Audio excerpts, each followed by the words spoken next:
વિકાસ હવે ગાયબ થવા લાગ્યો છે। જામનગરના વિકાસ પર ગંભીર સવાલ ઊભા કરતો આ વિડીયો જુઓ। મહાનગરપાલિકા દ્વારા બનાવવામાં આવેલો રોડ આજે કચરા અને બિલ્ડિંગ વેસ્ટના કારણે ઢગલામાં ઘેરાઈ ગયો છે। જામનગર મહાનગરપાલિકા દ્વારા વધતી જતી વસ્તી અને શહેરના વિકાસને ધ્યાનમાં રાખીને બાયનીવાડી વિસ્તારમાં 4 લેન રોડ બનાવવામાં આવ્યો, જે આજે 2 અને 3 લેન બની ગયો છે। રોડની બંને બાજુ ઠલવાતા બિલ્ડિંગ વેસ્ટ અને મટીરિયલના કારણે રસ્તાની આસપાસનો વિસ્તાર અસ્તવ્યસ્ત બની ગયો છે।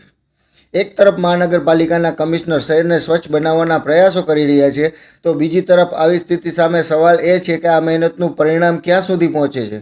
નાગરિકોની સુવિધા માટે બનાવાયેલો રોડ જો કચરો અને કેળના ઢગલાથી ઘેરાઈ જાય તો વિકાસનો લાભ નાગરિકોને મળશે કેવી રીતે? આ વેસ્ટ કોણ ઠાલવે છે?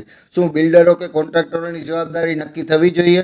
અને જો નિયમોનો ભંગ થતો હોય તો જવાબદાર લોકો સામે કાર્યવાહી થશે કે નહીં? સવાલ માત્ર એક રોડનો નથી, સવાલ છે શહેરની સ્વચ્છતા અને જાહેર સુવિધા તંત્રની જવાબદારીનો। તમારા મતે આવા લોકો સામે કાર્યવાહી થવી જોઈએ કે નહીં? કમેન્ટમાં તમારો અભિપ્રાય આપજો। આવા સ્થાનિક જનહિતના સમાચારો માટે અમારી ચેનલને સબસ્ક્રાઈબ, લાઇક અને ફોરવર્ડ કરો।